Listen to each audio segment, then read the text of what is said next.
Good time of day, guys! My name is Godzi, and welcome back to another episode of Higurashi When They Cry console arcs. Last episode, we continued Taraimawashi, as I guess some stuff happened. It just feels like Onikakushi with a different coat of paint, though. And also with Keiichi not really caring as much. Like, he seemingly cares, but then he's also just like, I can deal. But yeah, sorry for not uploading the past few days. Life be like that sometimes. I don't really have an excuse, so yeah. we'll just say that. I don't need an excuse.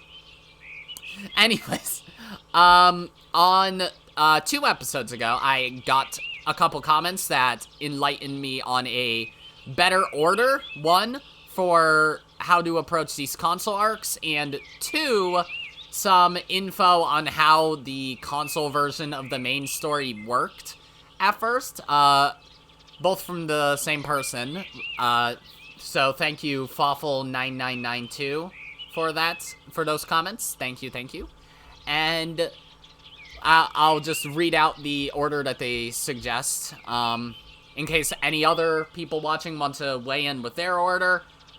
Things are not set in stone until I start an arc, so, yeah. Anyways, they suggest, first, Taraimawashi Tsukiotoshi, I did pronounce that right, I think, Yoigoshi and Hajisarashi in any order, because they say these arcs are separate from the main side story, so it's best to do them at the beginning. And they also said that of these 4, Yoigoshi is the only one that they think is good, and it's worse than the manga version, which was the original. So that's fun. And then they give a little bit of info on those other arcs, but of course we will get to them when we get to them anyways. Then they say to do the police case files, which is just a collection of tips.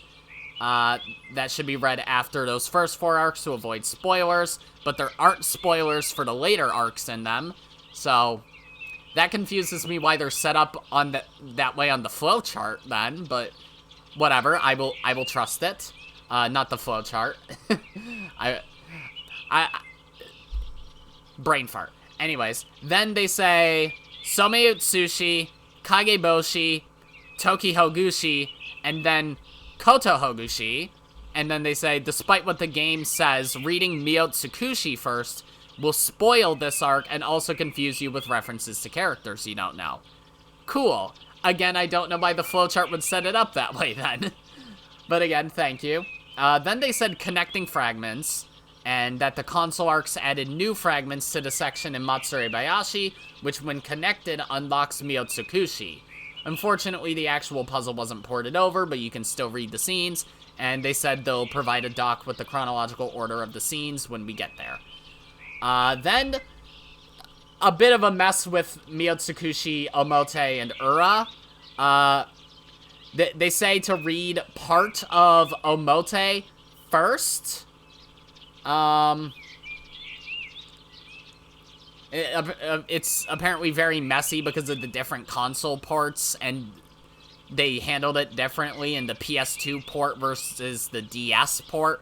So that's fun, but basically what they say is you do part of Omote, and at a certain point that they said they'll let me know on when we get there, swap over to Ura, read all of that, and then do the rest of Omote. They say also I can do Ura and then Omote, but it spoils a few things to do it that way, so I'll trust the first way. And then they go on to say that the Miyotsukushi PS2 version is just Omote without the references to the advanced story, which I'm guessing is the, like, main console arc thing, probably those with all the new characters. And it also doesn't have the bullshit plot twist Omote added for no reason. The twist doesn't change too much, but it says, they say that it makes them go, what were they thinking when it comes up? I don't know if that means that I don't have to, / shouldn't, / it's not worth it to read the PS2 version. but we'll get there when we get there. No issues. That's probably, like, knowing me, a couple months out. And then, last, the epilogue. I'd be shocked if the epilogue wasn't last, so I'm glad at least that much is the case. As for the other comment where they mention how the console ports of the first set of arcs works, I'll just read the comment verbatim. They say, the first set of arcs in the console ports play out a lot differently than in their original versions. It starts off with the first half of Onikakushi right up until before the festival, and then has the game tournament and Angel Mort visit chapters from Watanagashi play out with a few changes. This whole section has you make a bunch of choices that lead to different scenes happening and end up changing what arc you play. For example, you can decide not to go with Rena after the picnic, which means Keiichi doesn't learn about the dismembered corpse and leads you away from the Onikakushi path. Taraimawashi is the arc that happens when you make all of the choices that lead away from the other arcs. Okay. Interesting. I can kind of understand why they would handle it that way. It does make Higurashi feel more like a traditional visual novel at that point. I haven't played a ton of visual novels, but of the ones that I have played, they've been mostly linear with very few branching paths. Very few. Like, the 7th mod patches of, like, some of the main 8 chapters had a branching path, like Himatsubushi and Mayakashi, I think, were the only ones that did, and Himatsubushi really didn't. They weren't alternate endings so much as, lol, you died, dumb fuck. But, yeah, then I guess Corpse Party, if you count it as a visual novel, has branching endings, but only within individual chapters. But they can get fucking wild. Umaneko's last chapter had one, and even then, that was right at the very end, so it was a very small branching path. And some chapters in Tsubihime had them. But that's it. I haven't played any visual novels that have all these insane branching paths. I know they exist. I've heard about, like, Fate and Tsukihime and, like, Clanad, I think is like that too. I don't know. A bunch of visual novels like that I'm sure I'll read someday. But they have a million branching paths, and that is incredibly overwhelming to me. So I'm not surprised that they would handle the console ports of Higurashi that way. But I will say, I don't like that. I don't really care for that change in theory, so I'm glad I didn't experience it that way.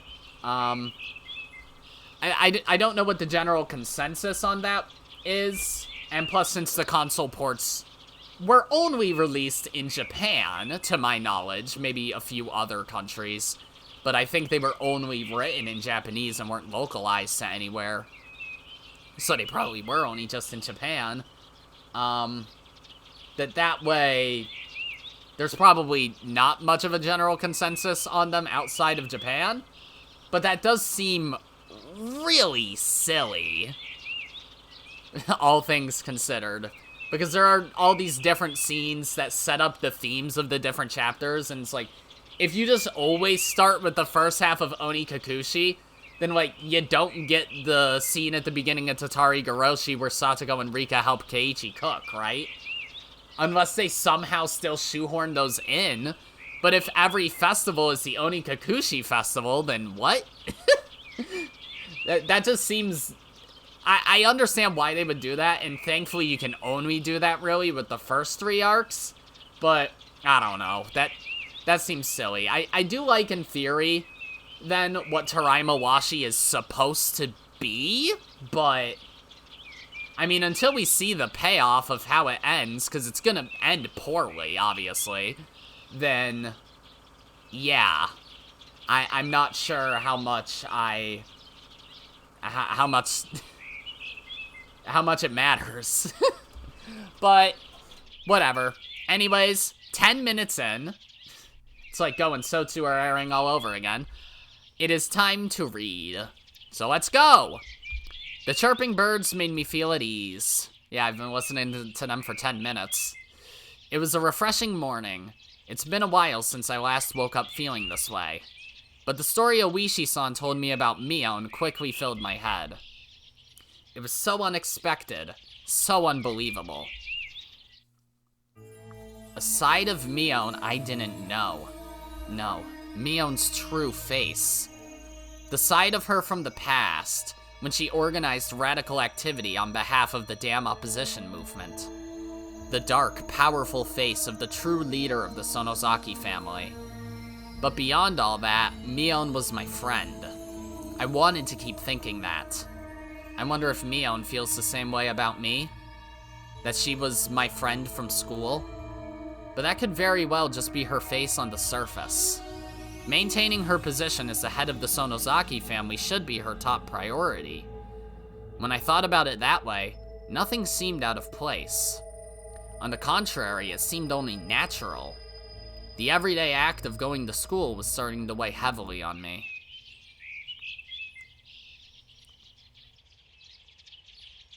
Okay. Shit's gonna have to hit the fan soon, right? Okay, it's like somber-ish music. So yeah, shit's changing. Shit's changing. Maybe this arc won't be too long. Mion wasn't waiting at our usual meeting place, so Rena and I headed to school together. I started feeling anxious about Mion's absence. But at the same time, something inside me felt a little relieved, and I felt disgusted with myself for it. I might be letting the darkness inside me influence my attitude. You don't say. Rena seemed to pick up on my demeanor and opted not to say anything. So Rena and I walked nearly the whole way to school in silence. I will also ask, were any of the console arcs written by Ryukishi? I would assume not. Like, at best, maybe he oversaw some of them, but I don't know. Because this arc, at least, doesn't feel like his usual writing style. So I would venture to guess that he didn't, but I don't know. My senses fogged over as soon as I arrived at school. Oh, right, Satoko's traps.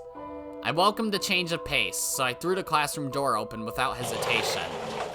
Rattle, rattle, but nothing happened. But I found no trap awaiting me. I should be glad that I made it through unscathed, but I felt a little disappointed. I exchanged greetings with everyone, then made my way to my seat.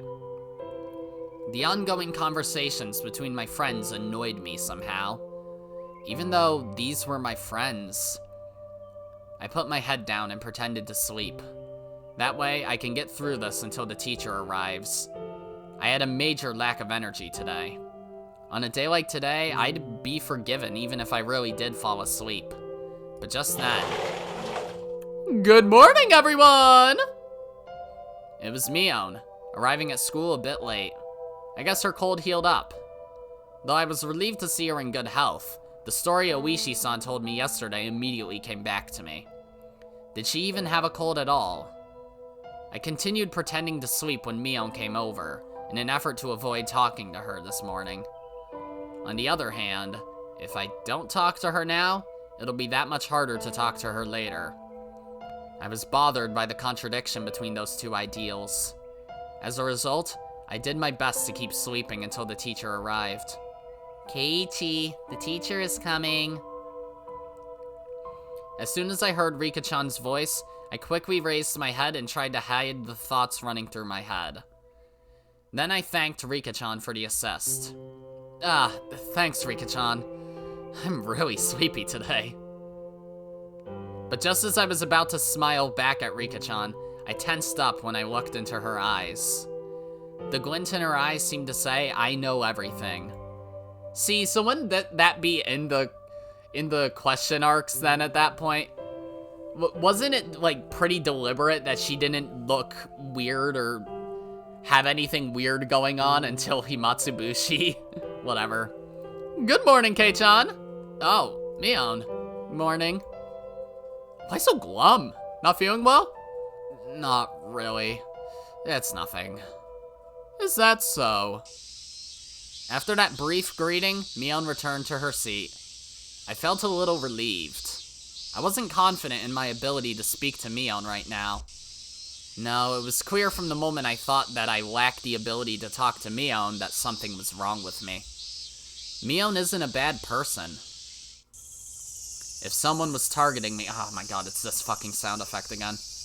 They'd let me know by now. That's not how that works, buddy. Which meant that I wasn't being targeted, because nobody said anything to me. The chances of that seemed reasonably high. In fact, thinking about it from a purely rational standpoint, that line of thinking seemed most appropriate. Am I just overwhelmed with paranoia thanks to that weird guy? You take that back. Oishi is a precious old man. I can't let things stay like this. I absolutely need to do something. But even so, Mion is... Oh, right. How about Rika-chan? I've heard before, Rika-chan is the head of the Furude family, one of the 3 families of Hinamizawa. Given her age, she may just be a figurehead in her position. Still, she's close enough in age to Mion that they might be privy to the same level of information. Thanks to all of Mion's supporters in the Sonozaki family, if anything unsettling was afoot in the village, I wouldn't be surprised if it reached her ears too. That ought to be the case. But despite that, Rika-chan was still on friendly terms with me. However... I knew it. I was going to say, he's gonna be suspicious of her because of the look she gave him. And here it is! Exactly that. Jesus Christ. I remembered the look in Rika-chan's eyes earlier, gazing at me as if she knew everything. The elder villagers believe Rika-chan possesses some mysterious power. She do. What if Rika-chan had another side to her too? Ironic that that's actually right, though. Then grave danger was rapidly approaching. Still, I have a few options available on how to approach this. I should check with Rika-chan, the person that I'm suspicious of, to find out if I'm safe for now or not. What do you expect to happen, bro? You walk up to her and you're like, hey, Rika, I know you're associated with, like, the 3 families and the town council and whatnot. Yeah. Do you know if they're trying to kill me? And she's like, yeah. Stabs him in the gut. Like, what do you think? She's obviously not gonna do that. But seriously? She probably, in character, assuming that this is in character and not deliberately stupid, she's probably like, alright, we're on that kind of fragment, aren't we? Yeah, he's the paranoid one. Alright. I called out to Rika-chan during break time. The 2 of us went out to a place where nobody would see us. It was perfect.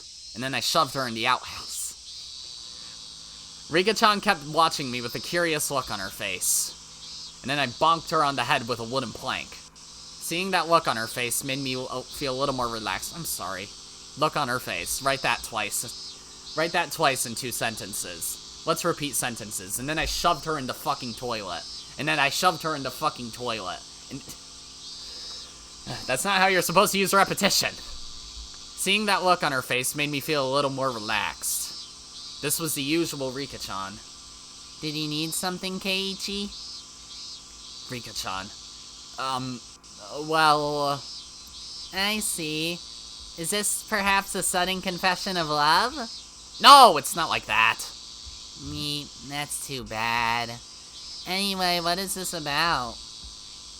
I was thrown for a loop by Rika-chan's banter, so she lightly tilted her head to the side as she asked that. I'm not being targeted by someone, am I? Being targeted? You, Keiichi? I've been hearing some rumors, and I was wondering if there was something to it. I need water. Alright, we good. Because there are people in the village who probably still see me as an outsider. Rika-chan looked surprised and upset for a moment, but her expression quickly calmed down. Keiichi, did you do something bad? Isn't this ripped straight out of Watanagashi now? Hold on. This scene happens in Watanagashi. The fuck? Nah, whatever. I haven't done anything. I swear, I didn't do anything wrong. Then you'll be alright. Rika-chan responded in a nonchalant tone.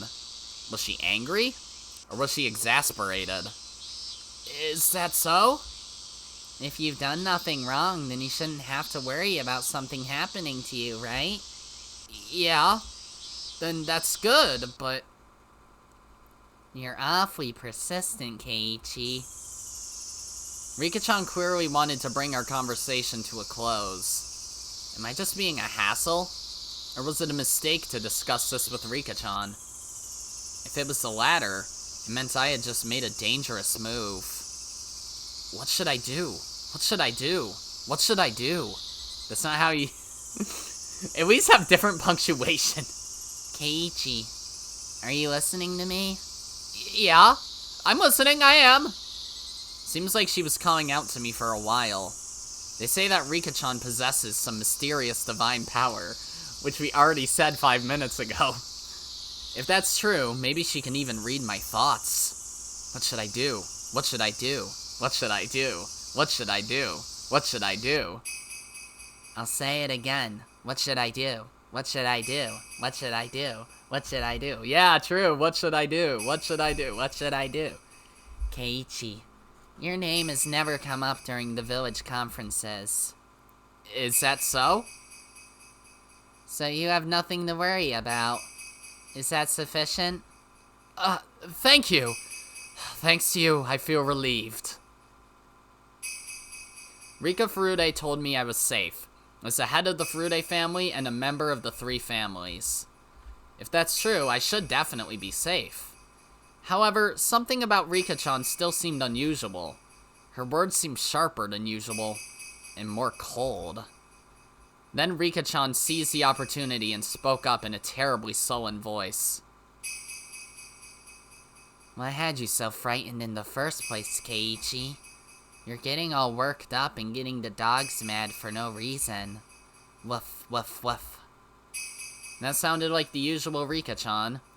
But right now, I could still hear the danger lurking underneath those words. I don't want to see you like this, Keiichi.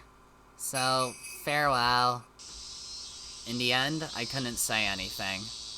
Once again, I came to realize my actions hadn't solved anything. There was even a chance that my missteps had made matters worse. Jesus. I've been running away. I've been running from Mion. Speaking with Mion won't necessarily solve my problems.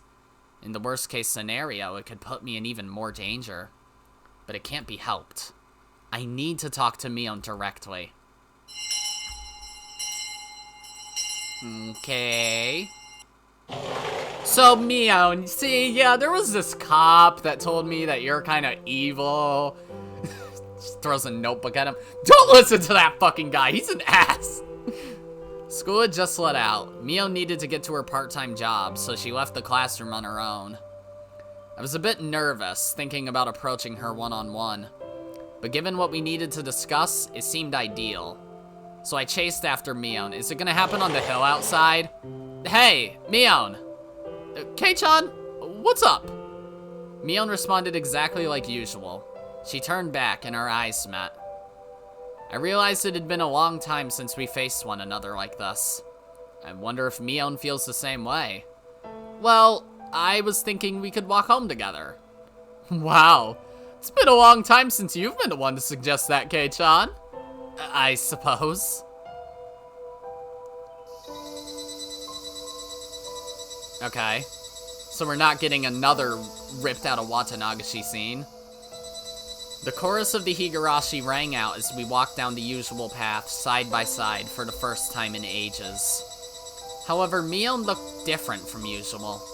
Her expression looked a bit stiff, but I wondered if it was all in my head. It's Shion. Even though I was able to catch Mion, what should I say? What can I ask? Indecision ran wild inside my head. Or more precisely, I lacked the ability to reach a decision. The path with Mion was quickly reaching the splitting point. I needed to hurry up and say something, but all that impatience amounted to nothing. Mion confidently came over and poked me. So, So, what is it? What is what? You went out of your way to chase after me, so I assume you have something to say. Am I wrong? There was no rebuke or venom in her voice, but I could feel the determination behind it. As if she were telling me it had better be good. At this point, I had no choice but to be completely frank. Yeah, you're sharp. So, what is it? Why did you keep me in the dark about the series of deaths on the night of Watanagashi for so long? I carefully studied Mion's expression. How would she react to that? I didn't want to make you worry. Kei-chan, it hasn't been long since you moved to Hinamizawa. I couldn't see anything suspicious in her explanation. Then why did you decide to tell me after the festival? I thought that if I kept quiet about it too long, you'd feel uneasy. This explanation too. Once again, there was nothing suspicious. In the end, whether I told you or not, it wouldn't be good either way. Mion tried to force a smile as she muttered that. Was it all in my head? Mion and I are having a completely ordinary conversation right now, and there's absolutely nothing suspicious about the answers she's giving me. I started thinking so, but the next moment, Mion stopped walking and slowly turned to me. Her eyes were intensely staring straight at me. So? Huh? Mion? So what are you going to do? Keep silent like this? Or what? Who is this person? The gaze emitted from those eyes was unlike anything I'd ever seen before. The person in front of me right now can't be Mion. It's another person. Because it's Shion. It's literally Shion, she was saying. Because it wasn't Mion at the library, it was Shion, right? I'm not wrong on that? Those were the keen eyes of a predator, sapping the freedom of all who gaze upon them. With a horrifying glow emanating from within. I felt like I had no options to choose from. I finally gained the strength to utter a few words. No, I was forced to say them. We're friends, right? Friends? Mion's dry laughter paralyzed me. I got the impression she was saying those words had no meaning. Or more specifically, like she was telling me that friendship didn't matter. If I got in the way, I was simply an enemy. Well, that's enough. Anyway, this is the last time we'll speak of this. Mion turned the corner like usual and went on toward her house. Then she said bye-bye as if nothing had happened at all. For a while, I stood there unable to move. I couldn't understand. Was Mion a threat or not? I stood completely still, as the chorus of the Higurashi echoed through my ears. Vroom. At 6 p.m.? You're motorcycling at 6 p.m. in pitch darkness? Jesus Christ. Yeah, it's 6 p.m. by the way. I'm recording a little later than I'm used to. But it's working! The rain outside was coming down even harder. Oh, rain, that means shit's gonna happen, right? Alongside the intense rain, thunder was crackling more and more frequently. It felt like the sort of night where something would happen. Oh my god! The game read my mind! Or rather, it heard what I said out loud. That's insane. And naturally, that something would be nothing good. Rather, something ominous. True. I was feeling mildly restless and couldn't calm myself down. I just wanted to get to sleep as soon as possible. So, I turned the lights out early and crawled into my futon. Then I heard a rock hit my window, right? The darkness distracted me from my idle thoughts, but those negative emotions were still lurking deep within my subconscious. If I can set those thoughts aside, everything will become clear. The fear and anxiety I tried to ignore laid me bare and attacked me from time to time. The curse of Oyashiro-sama. Or rather, the series of deaths in Hinamizawa. The Sonozaki family. And their acting head, Mion Sonozaki. No, she's our good-natured club president. and a friend. Those pieces of the puzzle unconsciously came to mind. Nevertheless, I still couldn't get a grasp on the situation.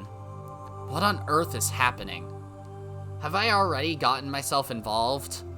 And if so, is there anything I can do to escape? Or maybe it's all just in my head? No. Too many bizarre events have already come to light. It's impossible to simply explain them as products of my own biased imagination. And the most important thing, of course, is Mion. Why do I have to be afraid of Mion? Mion is supposed to be my precious friend. But at the same time, I can't help but see the tremendous darkness behind the Sonozaki family. And the truth is, I'm afraid. There has to be some relationship between the Sonozaki family and the series of deaths in Hinamizawa. Mion personally explained the danger of the Sonozaki family to me and warned me not to speak out. The friends I've made since I moved to Hinamizawa are precious to me. I want to trust them wholeheartedly. That's right. I want to believe in Mion. My eyes gradually grew accustomed to the darkness. Boo! Hi, it's me! It's evil. The ceiling was faintly visible. The waning darkness slowly mingled with the imagery from my imagination. And over time, it became hard to tell if the images before my eyes were real or not. I could see two sharp elliptical shapes. You mean eyeballs? I immediately buried my face in my futon, but hiding in my futon did nothing to comfort me. What was that just now? I saw Mion's eyes, or some pair of eyes resembling Mion's, shining on the ceiling. The glint in her eyes from this afternoon that paralyzed me.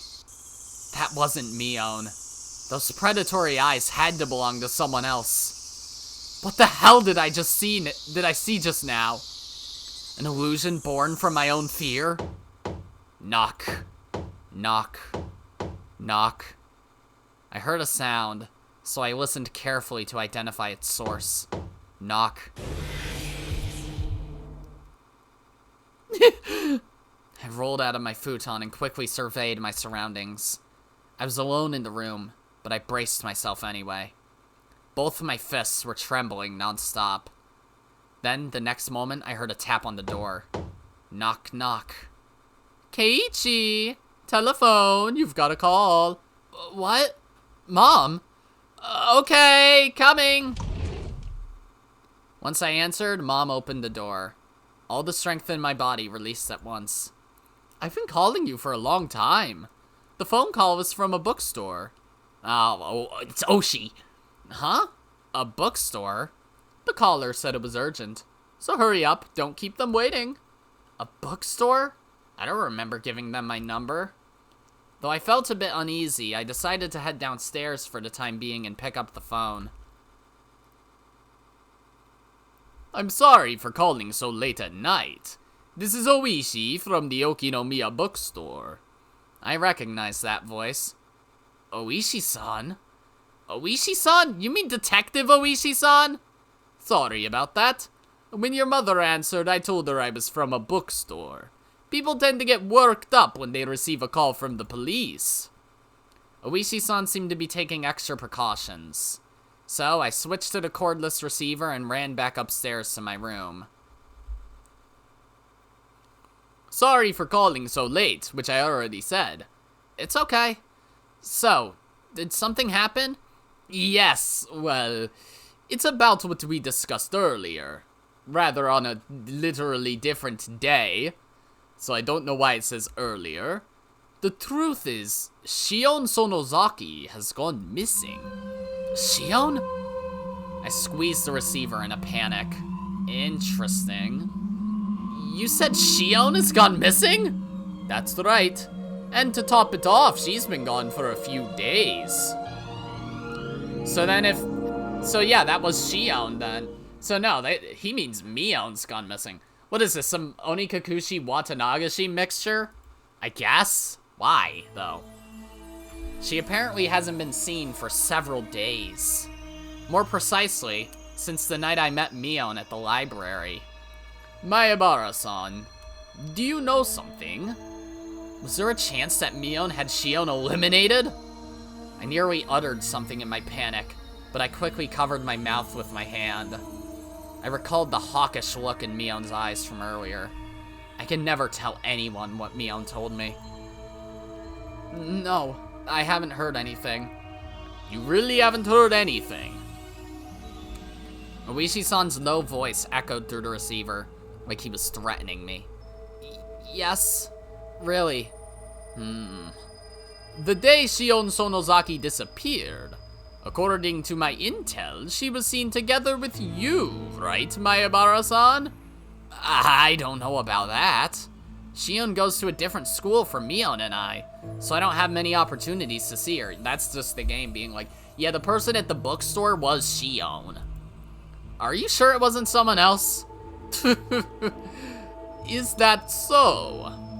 Oishi-san's obstinate voice crawled through my ears. Did Oishi-san suspect me? But I don't know anything. Really, I don't. As I thought that, I started to regret carelessly mentioning Mion by name. I didn't want Oishi-san to hear anything about Mion, no matter how trivial. I didn't want to give Mion or Rena any reason to doubt me. Rena, who we didn't even mention this day so far. Maebara-san, would you tell me the truth? It's true! I don't know anything! I'm not connected to any of this! Whoa, calm down, Maebara-san. I didn't ask because I suspect you or anything. Okay. Oishi-san spoke softly to try to calm me down. If this was his idea of a bad joke, then stop it already. Hurry up and end this phone call!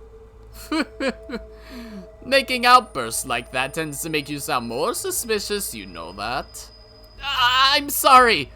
Oh no, it's nothing to apologize for. I just want to be sure you really don't know anything. I'm telling the truth. I don't know anything.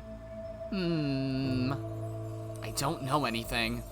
And yet Oishi-san seems to be doubting me. I can't tell Oishi-san anything Mion told me, no matter what. I desperately tried to sort out the thoughts running through my head. Are you alright? Maebara-san! Yeah. Anyway, I don't know anything. Then Oishi-san spoke softly. Well, the truth is, I can't confirm her sister Mion's whereabouts either. Huh? Mion too? After Shion, Mion disappeared too? That's right. And this sort of thing has happened before. Happened before? Have the two of them gone missing before? Yes, that's right. It happened last year. Last year? That recently? After the aunt of the Hojo family was murdered, the two of them went missing. No way. Oishi-san was speaking of the curse on the day of Watanagashi. On top of that, the prime suspect ended up dying around that time. 2 people disappeared, and the suspect died. But you were already told about Satoshi, so you should be saying 3. Oishi-san seemed to suspect that the 2 of them were involved in the incident. Well, not that it proves anything, that said. This year, Tomatake-san died, and 2 people went missing. If you know anything, then please tell me. Oishi-san suddenly began speaking in a clerical tone. Understood. I'll contact you again if I make any progress. Maebara-san, please be sure you contact us if you learn anything, even if it's completely trivial. Alright, Maebara-san? Oishi-san was implicitly telling me to contact right away if I noticed any movement from the Sonozaki family. But if I do that, I'll be the next one getting killed. I wanted to hang up the phone right away and escape from Oishi-san's voice. I get it already! You made yourself perfectly clear. And so I have. Anyway, please excuse me. Clang. As soon as I hung up, the sound of the torrential rain filled my ears. And I heard a crash of thunder mixed in with the rainfall. It was particularly loud, but the noise was gradually muffled by the monotonous sounds surrounding it. And then, I was completely enveloped in silence. My nerves grew more and more tense, anticipating the moment when the silence would be broken once again, with the sound of rain and thunder. But if I were to hear any other sound... No, I shouldn't hear anything like that. A sound like that would shatter my safety. As I continued thinking about the inevitable sound that would break the silence, my nerves nearly gave out. I buried my head in my futon. When I did, the darkness made my imagination run wild. A vague image of Mion's hawkish eyes appeared before me. This time I'm positive it's my imagination. Still, I was desperately fighting back the shock and fear. I was on the verge of screaming any moment now. So, what are you going to do? Keep silent like this? Or... Suddenly, Mion's words came back to me, as real as if they were whispered in my ear. My entire body was racked with tension, and all my strength escaped me. When Mion said, "or," what did she have in mind for me? Someone might kill me on Mion's order. If they got me in this room, I probably wouldn't stand a chance. Perhaps someone would just open the door and break in without making a sound. Or maybe someone would just smash the window and break in. Or maybe there's already someone inside the room. I crawled out of my bedding and frantically looked around. There was nobody in the room. This wasn't the first time Mion and Shion disappeared. The same thing happened last year, when the Hojo family's aunt died. On top of that, the prime suspect disappeared with impeccable timing. Didn't he say he died? This is so inconsistent. Well, what's going to happen this time? Someone dies and someone disappears? How many people are going to disappear from Hinamizawa this year? The heavy rain and thunder carried on as usual. There was no sign of the approaching morning. Will I be able to safely make it through the night? Really, I wonder if tomorrow morning will ever come. Will it?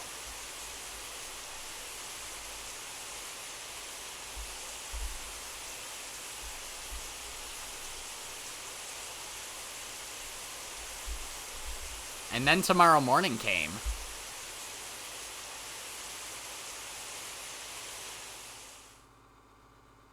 I woke up once again. No, it was probably for the best that I stayed up. Continuing to sleep will only put me in more danger. Tomorrow morning is going to be tough. Oh, wait. Oh, is it still the middle of the night, I guess? I don't know. Tomorrow morning is going to be tough, but I can't compromise my safety. If someone were to break in. Even if I was awake when an intruder broke in, I'm not sure I could do much about it on my own. Still, it's better than sleeping completely defenseless. At any rate, I just wanted a moment to relax. If I keep this up until morning, the tension is going to drive me mad. Pat, pat, pat. No, it must be my imagination. I was disgusted with myself for thinking that so many times tonight. Pat, pat, pat, pat. It sounded like it was getting closer and closer. It felt more real than my earlier hallucinations. Was it still just my imagination? Pat, pat, pat, pat. After one last pat, I noticed the sound stop right in front of my room. That's no hallucination! Ah! Keiichi? Please wake up, it's morning, you know. It was Mom. Morning had already arrived. In the end, I could barely get any sleep. Just thinking about the sleepiness I'll be fighting all day had me feeling depressed. But at the same time, I felt relieved that I safely made it to the morning. I dragged my body down the stairs. A completely ordinary scene was spread out before me. A completely ordinary breakfast on a completely ordinary dining table. You look tired, Keiichi. How late were you up last night? Yeah, I had trouble sleeping last night. Oh, isn't that unusual? Morning arrived before I realized it. Maybe you couldn't sleep because you were afraid of the thunder? No way. I'm not a child. Mom gave me an awkward look, like she had seen right through me. It wasn't fear of thunder that denied me my sleep. However, it was indeed fear that kept me awake, so she was right in that regard. I was bombarded with sounds I shouldn't be able to hear and other meaningless noises. Any small sound off in the distance would leave me terrified. It was a long, long night. I mean, minus the extreme paranoia, I have moments like that. I focused all my attention on the morning sun and the chirping birds. And then, I was finally able to see how cowardly I was acting. It was a calm, wholesome morning, completely devoid of any sort of trouble. And then Mion broke in with an AK-47 and slaughtered my entire family before my eyes, blood staining the walls. The eggs my mom made had been stained with the insides of her brain, and Mion walked up to me, pointed the gun at me, and said, "You shouldn't have gone to the library," shot me in the head. Arc end. Credits roll. Wow, that was crazy. If only that actually happened.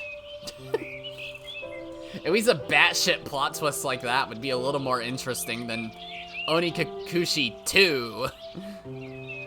My fear of the Sonozaki family. My fear of Mion.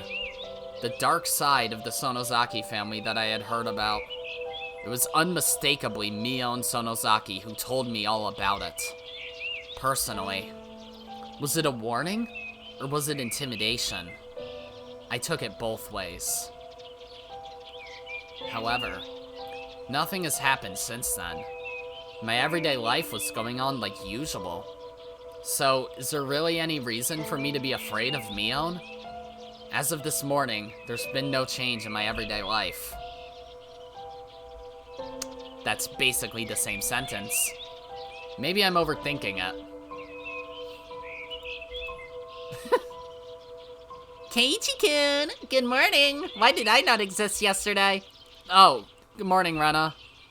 Huh? Keiichi-kun, your eyes are bright red. Is something wrong? It's nothing. I just had some trouble sleeping, so I'm a little tired today. Are you feeling alright? Are you? Rena moved closer to look my face over. I was startled for a moment. If I moved in this close to Rena, she'd start blushing immediately. So I quickly looked away before my complexion could start changing. Hey, Rena. Mion's late today, huh? I wonder if she's still not feeling better. For the moment, I simply tilted my head to the side. According to Oishi-san, Mion had disappeared. In that case, there was no way Mion could come here. It's getting late, so we should probably go ahead without her. What do you think? Rena said that with an innocent look on her face. So Rena didn't know about Mion's disappearance? Or was she deliberately pretending not to know? Oh, we're back to Susan on Rena again. Suddenly, after her not existing for most of the last hour. Rena turned to me and encouraged me to think it over. What should we do, Keiichi-kun? If we don't go now, we might be late. Right. Maybe Mion still isn't feeling well, despite showing up at school yesterday. If there's nothing we can do about it, there's no point dwelling on it. Ultimately, I made my decision. That's right. Wasn't I the one who so passionately desired to enjoy my wonderful everyday life? I never wanted to get involved in any of these incidents. And Mion is probably just staying home because she's not feeling well. Right? If I simply never got out of bed to answer my phone, would Oishi-san start saying that I disappeared too? If there's nothing I can do about it, there's no point dwelling on it. Then shall we get going, Rena? Rena and I started walking side by side.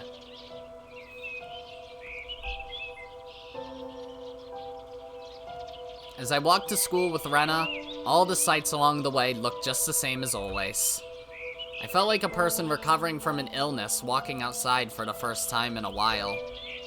I found myself struggling to recognize the nature all around me. Is it just gonna be nothing fucking happens at all, literally, even remotely? but then everyone drops dead because of Great Hinamizawa disaster? Is it just gonna be that? I mean, yeah, Shion and Mion are missing, so I guess it's not that simple, but still. After carefully running my eyes across my surroundings, I came to realize that nothing had changed at all. Maybe I've been overthinking everything up until now. My shoulders and cheeks began to relax, and my usual confidence slowly came back to me. Keiichi-kun, were you thinking about something weird just now? Why would you say that? I'm not thinking anything like that.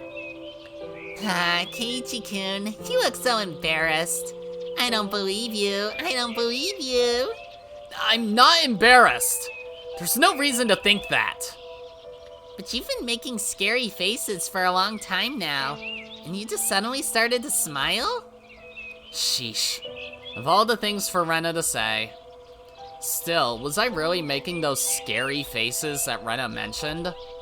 You have Hinamizawa syndrome, so yeah. It might be true. I haven't felt this calm in a long time. Water? Noise. Why'd I just say noise? What year is it? What fucking year is it? Whatever. And there was no reason for her to say something unusual. It's been a while since she teased me, hasn't it? Oh, really? I guess the secret's out. Is that so? Oh no, were you thinking something weird after all? Nothing weird. Just that looking at you made me smile a bit. Huh? Why? Why? Why would looking at Rena make you smile? Smile? Rena's cheeks were already starting to turn red. The past few days, I've been feeling kinda tired. Even though we've been seeing each other every day, I never really took the time to take a proper look at you. I could tell Rena's heart rate was steadily climbing. You're just fucking with her at this point, bro. So, I gave your face a good look for the first time in a while, and I was thinking it's actually pretty cute. Keiichi-kun, Rena was blushing so hard she was about to faint. Mission accomplished. Come to think of it, it has been a long time since I properly teased Rena. That's your idea of teasing someone? Making them blush till they faint? Jesus Christ, dude. By the time we arrived at school, everything was still the same as usual. In fact, considering how things were recently, it seemed even more lighthearted than usual. So I yanked open the classroom door like always. And just then, I heard a snap off in the distance. A moment later... Splash. My upper body was completely soaked with some liquid. Gasoline. And then Mion threw a match at me. Wasn't lit, though. Because it's just a prank, bro. Normally, I'd be on high guard before entering the classroom. But of course, I realized I was far more relaxed than usual. And the reason I described it as liquid instead of water... The smell... The stench! Satoko! Keiichi-san, I never expected you to fall for that so easily. It was just a joke. I thought you'd be able to dodge it. How does this fall in the realm of jokes? Spoiled milk is quite the dangerous trap. You don't think I'd seriously want to use it on you, do you? My entire body is drenched in spoiled milk! I couldn't have expected this. It was your mistake for being distracted, Keiichi-san. After my harsh words, Satoko sensed the impending danger. She quickly tried to put some distance between us, but I won't let her escape. I picked her up and threw her out the fucking window. Good riddance. What? Patta, pat, tap, tap, tap. Pat, tap, tap, tap. Pat, tap, tap, tap. Yank. How naive, Satoko. Thwack. I fucking punched her across the face, sure. Keiichi-san! Keiichi-san poked my forehead! That's what you get for using old milk instead of water. Seriously, this stuff reeks! While Rena was stunned by the old milk, she was on high alert for a secondary disaster. Even Rika-chan decided to keep her distance. Poor Keiichi. But please don't come any closer. Hurry up and change out of that shirt. Meep. I dashed off in the direction of the bathroom. She deserved more than a forehead poke for this suffering. Satoko! I'll have my revenge in the next club activity! Ugh. For the moment, I escaped into the privacy of the bathroom. Fortunately, there was nobody else inside. I can't imagine what kind of rumors would start flying around if someone saw me scampering into a private room covered in milk. Motherfucker, whoever wrote this, you know it was a prank. Everyone saw it. Like, unless it was just Rena, Satoko, and Rika in that room, everyone saw it happen. No one's gonna be like, oh, yeah, you hear about that Keiichi guy? He went into the bathroom covered in milk. I wonder how that happened. Short-term memory loss. Did it. I pulled my shirt off, then used it to wipe my face and upper body. Your drenched shirt? When I pulled off my pants, I noticed that the milk seeped all the way down to my underwear. Great, bro. I'm so happy for you. Damn you, Satoko! Great use of that sound effect, though, I'll tell you that much. I had no choice but to pull off my underwear, too, so I could wipe the milk off all my clothes. This is such a weird plot point. Even so, the smell, it was completely rotten. No matter how much I scrubbed my hair, the smell remained. Damn you, Satoko! Okay, don't overuse it. Or is this just meant to imply his Hinamizawa syndrome's getting worse? He's like, I'm covered in milk. I don't trust my friends. Baseball bat. Together we will kill all the people who want me dead, Satoshi. No, don't hit my sister. This is for the milk. Arc end. At least a batshit plot twist like that would be more interesting than Oni Kakushi 2. What do I do? What do I do? I brought a gym shirt with me, so I was able to wear that. At a time like this, there's no point arguing the details. I confirmed that no other students were around, then rinsed off my head in the washroom. Class was already getting started, but I couldn't stop dealing with the milk situation. It was spoiled milk after all. We got that, bro. Damn you, Satoko! I slipped back into the private room and started daydreaming while scrubbing my hair dry. In my dream, Satoko was completely incapable of moving around. What? Oh, daydreaming. Of course, my body was still able to move freely.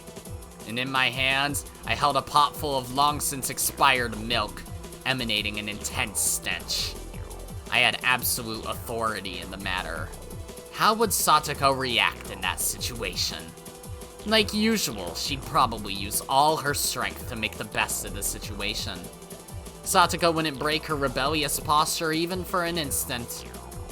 I had a graceful smile on my face as I moved the pot closer to Satoko's head.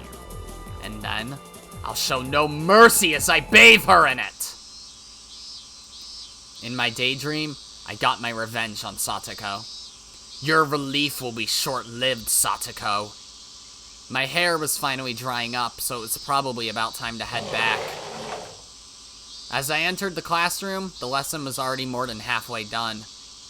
If I tell Chie-sensei I wasn't feeling well, she'll probably forgive the offense. The fact that I spent such a long time in the bathroom lended some credibility to the argument.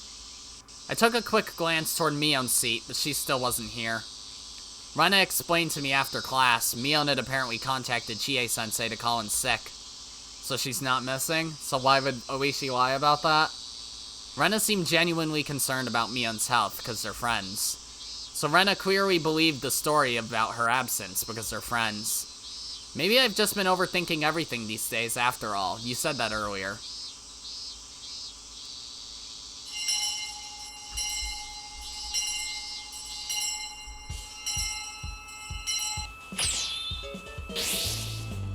What, you're doing club activities anyways?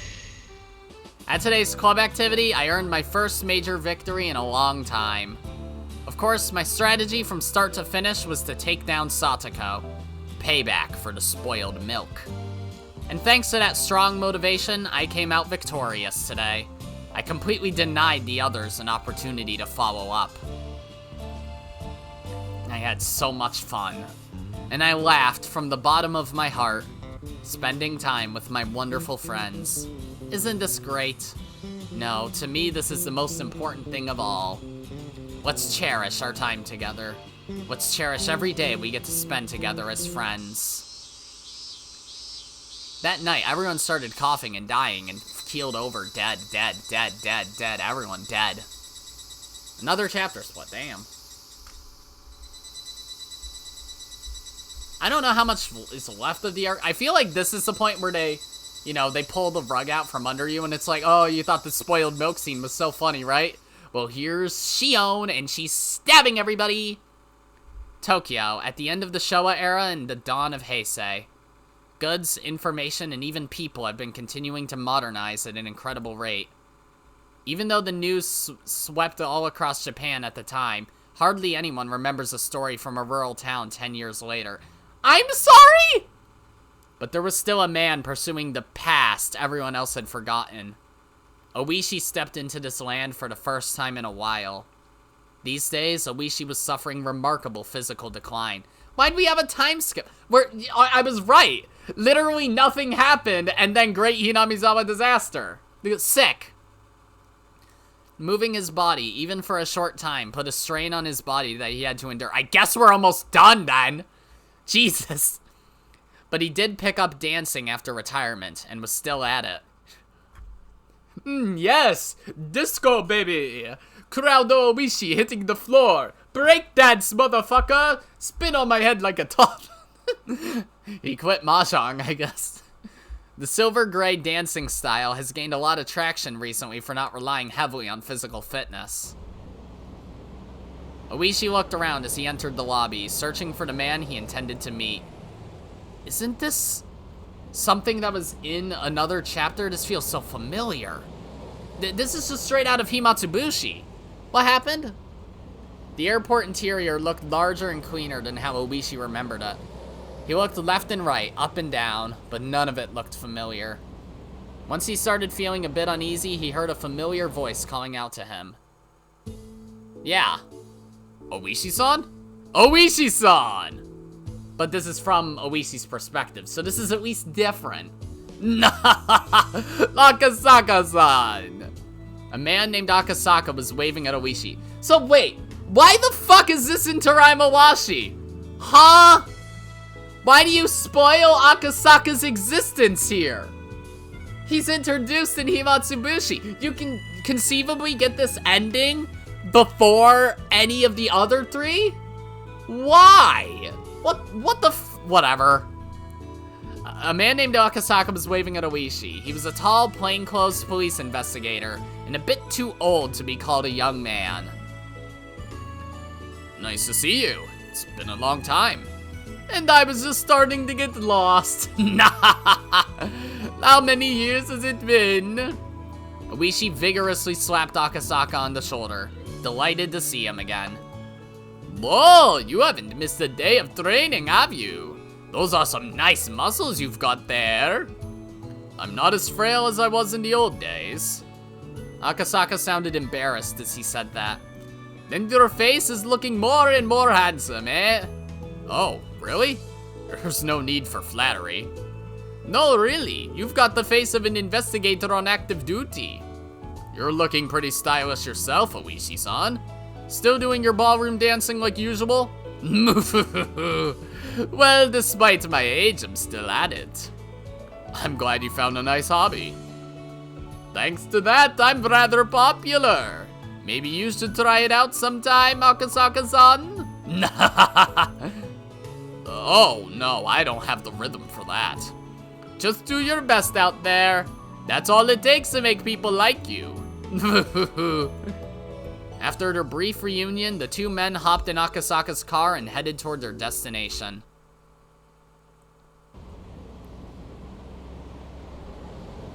And what would that be? After a 30-minute drive from the airport in Akasaka's car, they slipped into the parking lot of a general hospital. Okay. The sky was beginning to clear up. The white walls of the hospital exterior reflected the shining sun. A calm afternoon breeze gently rocked the curtains in the hospital room. A woman wearing solid white pajamas sat on the bed, looking out the window. The wind blowing through her hair wasn't strong enough to reveal her face, though. Her long hair kept it hidden. It's either Mion or Shion, right? And she must not get out much since her skin looked as pale as her pajamas and the hospital curtains. Oishi may not have noticed it himself, but there was a slight twitch in his leg while he waited at the receptionist's desk.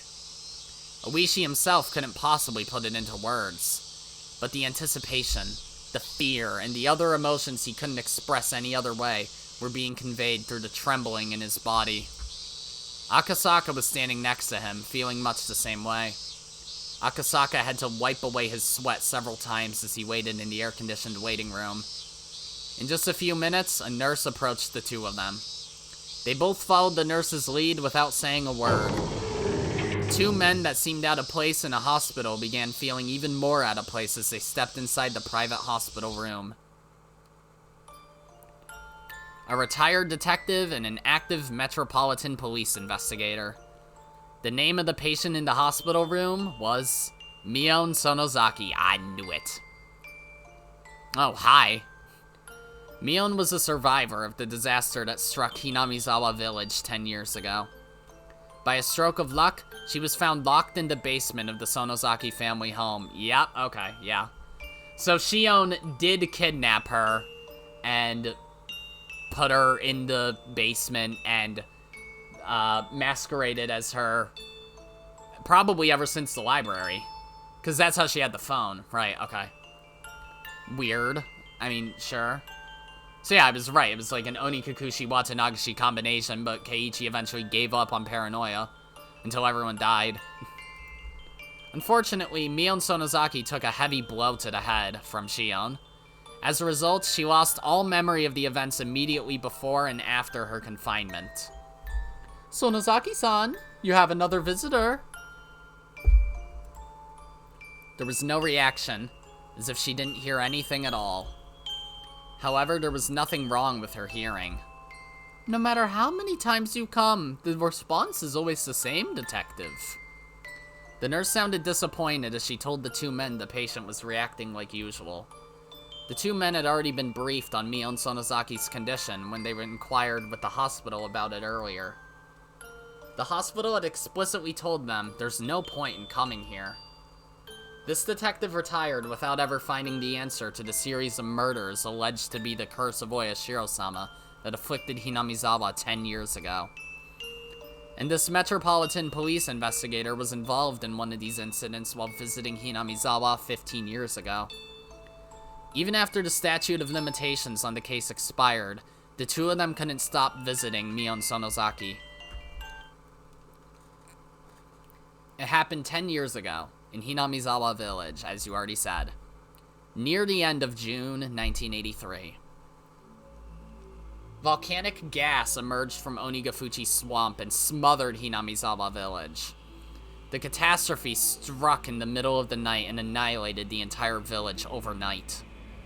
Panic about volcanic gas swept through the entire country as people overreacted to unsubstantiated reports, and the Hinamizawa region was completely quarantined immediately afterwards.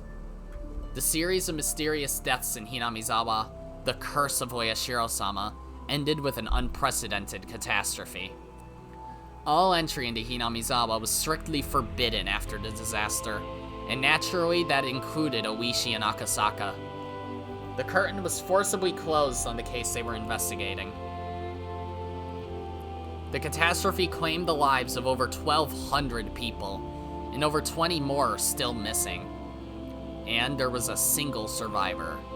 That survivor was Mion Sonozaki. The disaster wiped out everyone other than Mion Sonozaki, so why did she alone survive? What happened to Mion Sonozaki between the day of Watanagashi and her disappearance? There were a lot of questions Oishi and Akasaka wanted to ask. It's been a long time, Mion-san. It's Oishi.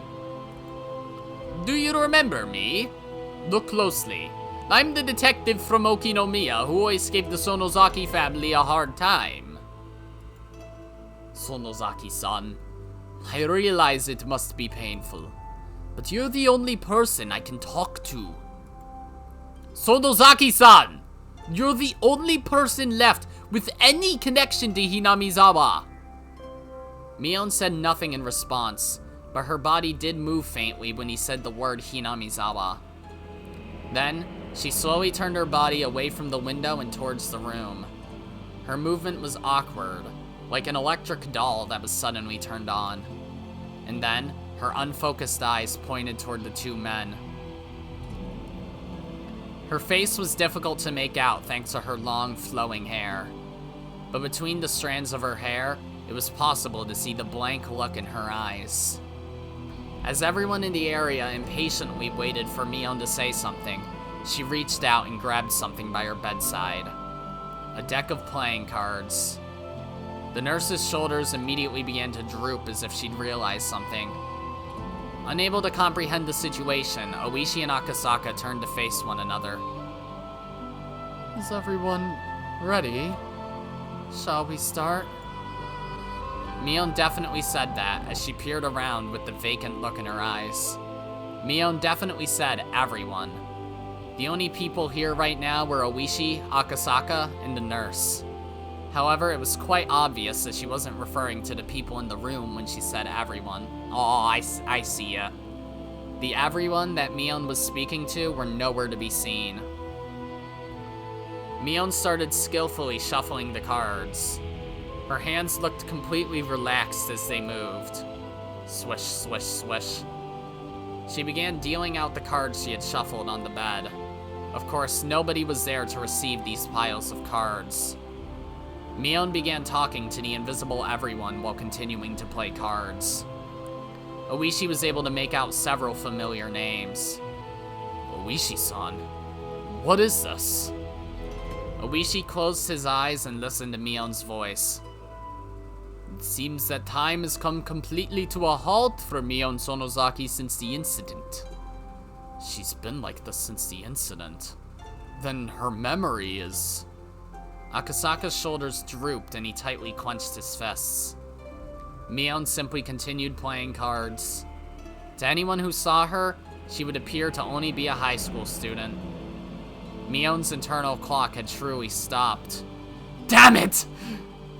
Oishi suddenly approached Mion and shouted into her ear. Sonozaki-san! Mion Sonozaki-san! Mion slowly turned towards Oishi. We've been searching all this time, trying to find the truth behind the incidents in Hinamizawa. Mion-san, we need to hear your testimony! Mion slowly brushed away the hair that was covering most of her face. Her entire face was as white as porcelain, and it was the face of the girl from 10 years ago, who seemed to reject the past 10 years. Oishi suddenly caught his breath. Mion-san, I need your testimony. Please, for the sake of your friends, please wake up! Mion gazed forward intently, but her eyes still looked vacant. Oishi gazed deep into her eyes, looking for an answer. Then, Mion, very slowly began to open her mouth. What should this game's punishment be? Please tell me. Okay? Kei-chan?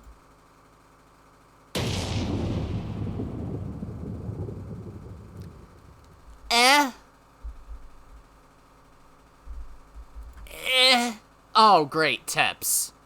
There's an all-cast review session for Taraimawashi. Lord help me. Oh, Taraimawashi alternate ending, read only after completing Suki Otoshi. Okay. Alright, well, great disaster. Early morning, June 22nd, 1983. Word of the disaster in the Hinamizawa district of Shishibone City quickly spread. Volcanic gas, including hydrogen sulfide and carbon dioxide, was released from the Onigafuchi swamp, a major water source in the Hinamizawa area, and the gas covered the entire village. The number of victims exceeds 1,200. Another 20 are still missing. Approximately 600,000 people were evacuated from the surrounding municipalities as a result of the disaster. Subsequent investigation revealed a magma reservoir in a hot spring just beneath the Onigafuchi swamp. Investigators concluded that gas erupting from that source was the cause of the disaster. Additionally, local tradition motivated people to declare the disaster in Hinamizawa the work of a curse, which caused a large uproar and resulted in confusion early in the investigation. Local customs in Hinamizawa predicted that the curse would release miasma that would annihilate the village. Scholars point out that a similar disaster may have occurred in the past and formed the original basis for this custom. A small number of radical magazines suggested that the disaster was an extension of the series of mysterious deaths in Hinamizawa over the past several years, only adding fire to the curse of Oyashiro-sama theory. Additionally, relatives of Hinamizawa villagers and former residents who avoided the disaster were hospitalized one after another, complaining of poor physical health. A portion of them dying of an unknown illness caused further panic. Moreover, there were several reports of people who claimed to be possessed by the curse of Oyashiro-sama before committing suicide in bizarre manners. The shocking news spread across the entire country in a flash. Delusions and fear of poisonous gas that can silently kill people in the middle of the night ran through all of Japan, resulting in cases of insomnia, respiratory issues, headaches, vertigo, and more. There were also reports of people carrying out eccentric behavior while alleging to be possessed. Most of these were thought to be a result of the extreme media coverage, but mental illness caused by the Great Hinamizawa disaster later came to be known as Hinamizawa syndrome.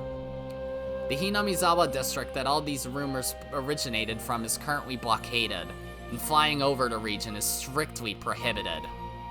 Although the blockade was lifted at one point due to reduced gas levels, another ejection of gas was detected later that year, and the surrounding area was blockaded once again. They say within the grounds is a village left to decay, leaving all traces of life behind.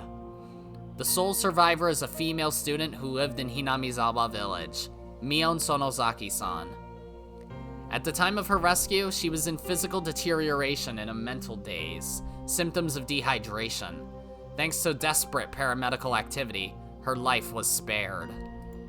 She is currently hospitalized in a general hospital within the prefecture. Daily periodicals have been pushing to interview her, but all requests have been denied. The incredible mental shock she suffered left her with no memory of the time before and after the incident, and she has a high risk of regressing even further. The current situation is so severe, she can't even respond to police interrogation. Alright, I'm not sure why that tip needed existing. But whatever. I guess the Hinamizawa syndrome name drop is a neat red herring. But that's about it. Alright, and then Taraimawashi all-cast review session. I doubt this one will be particularly long, but we'll see. I wasn't expecting to have these for these. Why are you in your gym clothes?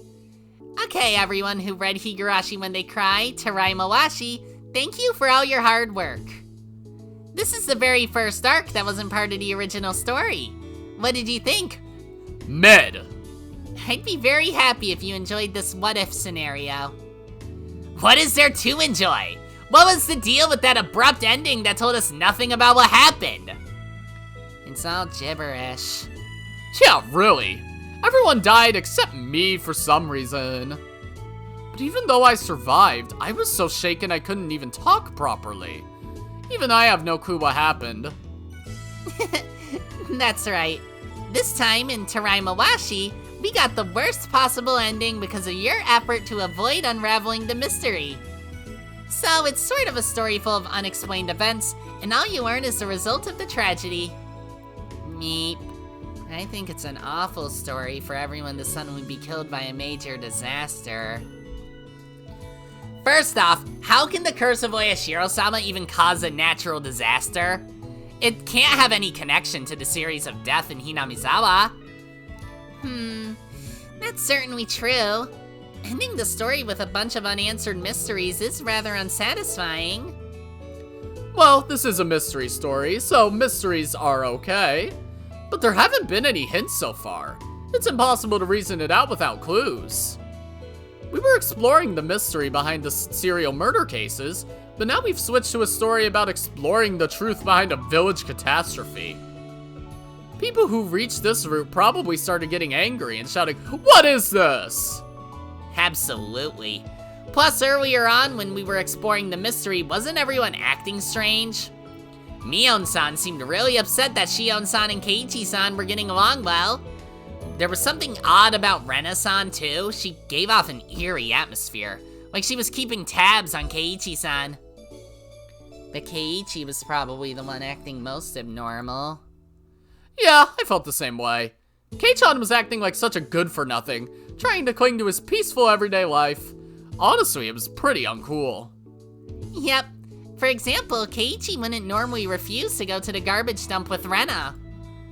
Okay. So that's the basis of, of the arc. Got it. That's really where the world of Higurashi begins.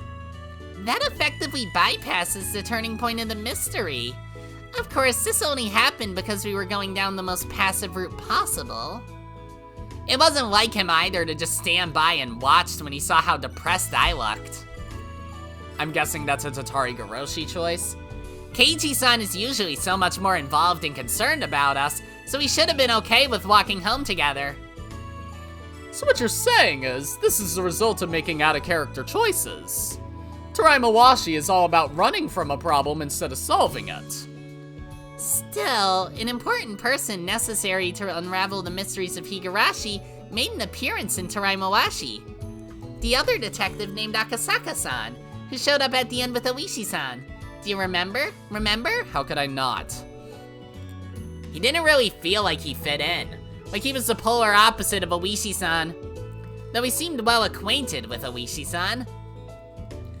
He only showed up briefly at the end, but I got the impression he was an elite urban police officer. But how does that play into all this? Rika-chan has actually met that detective before. Oh great, spoil Himatsubushi even more.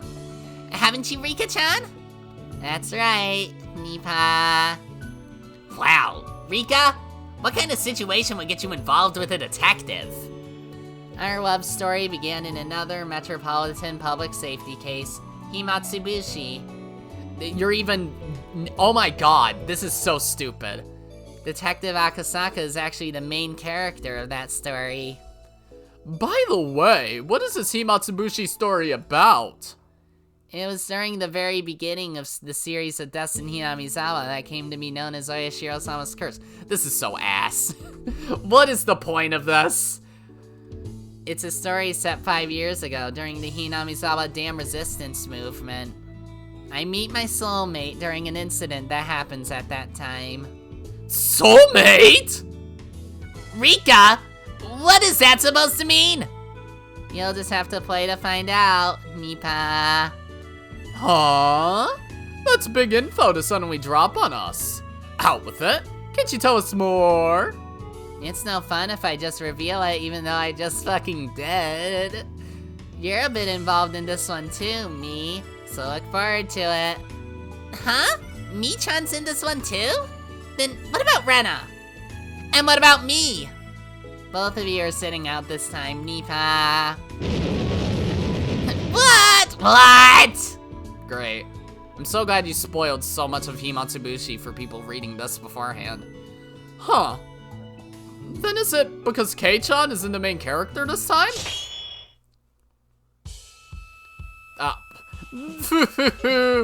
In other words, it's time to begin Kuraudo Oishi's refined theater. What? You're here? Don't act so surprised. You're looking at me like you've seen a ghost. In any case, Himatsubushi is a sort of a chapter 0, and it's finally time for the adults to shine. They keep on doing it. Stop! It marks the beginning of a moody adult Higurashi story, too mature for you little kids to join in. Hearing it straight from Oishi-san's mouth, I can't help but think of something obscene. Why is that? Why is that? I'm worried about this. We'll have to raise the age rating on this game after just a day or two. I wonder what kind of story we'll explore. Ah, Oishi-san? We are still civil servants, so please try to act respectable around all these tax-paying citizens. They're children, Akasaka. They don't pay taxes. Ah, it's that detective. May I call you Akasaka-san? Whatever you'd like. Greetings, everyone. Thank you for all the hard work. Thank you, too. Huh? Come to think of it, where's Keiichi? Maebara-san is already getting a head start on reading the next script. I forgot they were doing this with the question arcs. Keiichi wasn't part of these. He'll be sitting out for Himatsubushi, so he said he wanted to get a head start. I understand how he must feel. I caught a glimpse of Keiichi-san's script once before. The first half alone was larger than 5 phone books. When I first saw it, I thought, oh, it's an early mid-season gift, and was delighted. But when I opened it, I just found a huge bundle of tightly packed pages. That sounds crazy. It's so thick you could block a magnum bullet with that. No, you're exaggerating. Or maybe not. I bet the stapler broke while trying to bind the pages together. You're still good, Rika-chan. You've got a relatively decent number of lines. Mi-chan and Shi-chan have more than Rena, too. Huh. Speaking of Shi-chan, where is she? That girl's working overtime, too. She didn't expect a major role to come so soon, so she wasn't prepared for it at all. Well, more than anything, it's really her own fault. Actually, I have a lot of dialogue in Himatsubushi as well. I'm planning to head back to the studio right after this. Unfortunately, the same is true for me. So, would you mind getting this started soon? I don't have a lot of time to spare. Oh yes, that's right. Keiichi-kun would just have to come to one of the parties another day. Mi-chan, would you pass out drinks for everyone? Sure thing. Here's a beer for Oishi-san and Akasaka-san, and some juice for Rika-chan and Satoko. Oh, this is a proper commercial game, so underage drinking isn't allowed, eh? What, do they cut that from what Rika does? That's why I'm drinking grape juice instead of wine. Meep. This is a tongue-in-cheek red herring. Right? Rika-chan, no way. Have you ever had wine? Meep, I'm just joking around. Okay, fine. I promise I won't drink alcohol until I'm 20 years old. I always forget it's a year younger in Japan. Also, is she technically lying about that? If you count all the time loops, at least. Does everyone have a glass? Then Rena will take the lead. Alright, Taraimawashi is officially over. Great job, everyone. I wouldn't say that much. Great job. Clap, clap, clap. I'm not clapping, sorry. Anyway, it seems like Oishi-san and Akasaka-san are in a bit of a hurry. So let's take a quick look back on this scenario. First up, Satoko, did you have anything to say? There's not a lot for me to look back on, considering I barely appeared this time around. I feel the same way. Me. As for Rena, I should have been teasing Keiichi-kun at first, like when he left the library. Yet I was really intimidating when I ambushed Keiichi-kun right after Oishi-san's interrogation. It felt really strange. I wonder if Rena was trying to keep Kei-chan quiet. What did Rena have to gain from trying to obstruct Kei-chan's movements? And what did Rena know and hide about the murders? I don't have a clue, so all I can do is make baseless conjecture. This is a very unaccommodating scenario. Meep. Oh, actually, there was one specific point that stuck with me. When Satoko Hojo's aunt was murdered 1 year ago, Mion Sonozaki-san and Shion-san both disappeared one after the other. What's the meaning behind that? Yeah, I can't even think of that. Taking those facts at face value, it suggests the two of them might be involved in the aunt's murder or something along those lines. But with no evidence to back it up, that's nothing more than pure speculation. Was there anyone in the village who might have seen something? Hinamizawa and Okinomiya are not particularly large, so wouldn't it be difficult for something like that to go unnoticed? Well, the Sonozaki family and the rest of the three families are so sacred that they're practically invincible within Hinamizawa. If all the villagers wanted to keep something hidden, it would definitely stay in the dark. And then there's that ending, where a catastrophe annihilates the entire village. If you ascribe to the curse theory, it can be cleared up with a single word. But I can't think of a proper reason why events would transpire like this. First off, we need to determine if this incident was caused by human hands or some paranormal phenomenon. We have to start our reasoning from that point. And if it was indeed done by human hands, then there must be someone who benefits from these events. Someone who benefits? Right. Every crime has someone who benefits from it. If we can elucidate the intentions of the parties involved, we can develop a clear picture of who they are. Well then, when we consider the series of mysterious deaths, and now the disaster that wiped out the entire village, you're saying there's someone who might benefit from all this?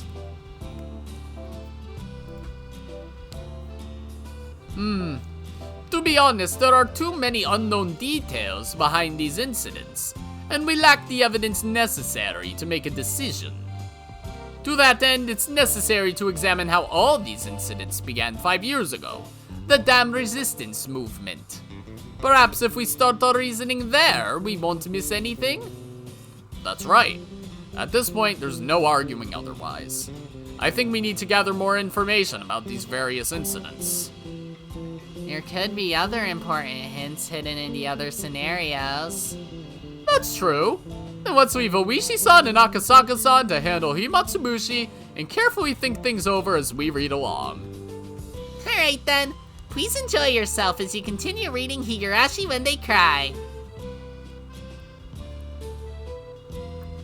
I don't have a tier list for all cast review sessions, but that'd be the worst one, that's for fucking sure. I don't remember how much they said of Himatsubushi in the Taraimawashi one, but Jesus Christ, that was too much. That's for sure. Alright, so we can't read that one until we do Suki Otoshi, which I believe is the next arc we'll do. Okay, continue just brings me back to the title screen. Sick! Alright, yeah, that arc wasn't very good. A bunch of retreading. I mean, yeah. Bunch of retreading. Spoiling Akasaka's existence. Yeah, so let's take a look at this. I believe that means our next arc, next episode, will be Tsuki Otoshi. Maybe this one will be better. I just hope more than half of these arcs end up actually good. But who's to say for sure? Either way, that's going to be it for this episode, guys. If you liked it, then be sure to press the like button. And if you didn't like it, then fuck you too. Remember to subscribe, follow me on Twitter, and hit that notification bell to stay up to date on all my videos and stuff.